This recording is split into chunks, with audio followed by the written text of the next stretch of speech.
E aí, pessoal, bem-vindos à nossa conversa sobre o dia 81 do nosso plano de leitura. Hoje, a gente vai mergulhar em 3 passagens que, olha, desafiam a gente a ver o mundo de um jeito totalmente novo. É uma ideia que parece simples, mas que tem o poder de transformar, bom, praticamente tudo.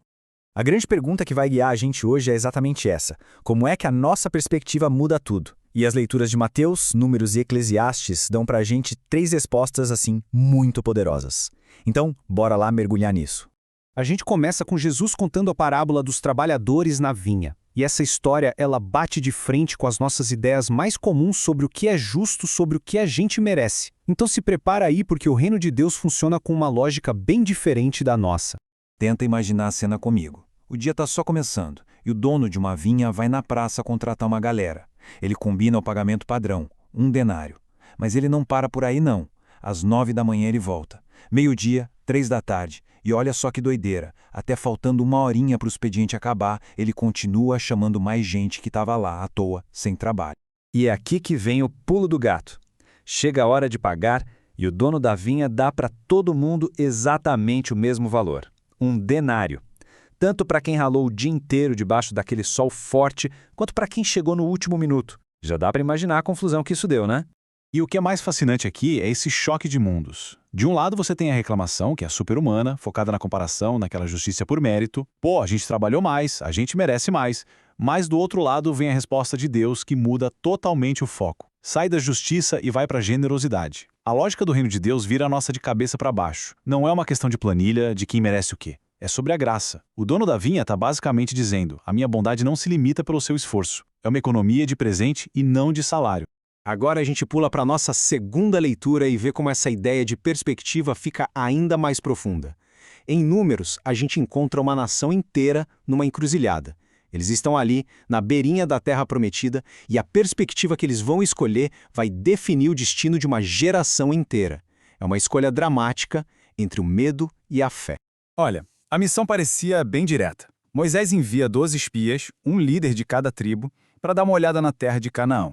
A ideia era ver como era o povo, as cidades, a qualidade da terra e, claro, trazer uma prova da fartura de lá. Parecia uma simples missão de reconhecimento, mas na prática virou um verdadeiro teste de perspectiva. Isso aqui, gente, mostra com toda clareza como a mesma realidade pode gerar 2 visões completamente opostas. 10 espias voltam com um relatório que nasce do medo. Eles viram os fatos? Sim, viram. Povo forte, cidades grandes, até gigantes. Mas a perspectiva deles transformou os gigantes em barreiras impossíveis de passar. A gente parecia gafanhoto perto deles. Foi o que disseram. Agora Josué e Caleb viram os mesmos fatos, mas com as lentes da fé. Eles se lembraram de quem estava com eles. Para eles, os gigantes eram só obstáculos a serem vencidos. A diferença não estava na terra, estava no jeito de olhar. E aqui está o ponto central da história. A consequência dessa escolha foi simplesmente devastadora. Por terem dado ouvidos à voz do medo, eles foram condenados a andar em círculos pelo deserto por 40 anos. Uma geração inteirinha perdeu a promessa por causa da perspectiva errada. E para fechar nosso roteiro de hoje, a gente aterrissa em Eclesiastes.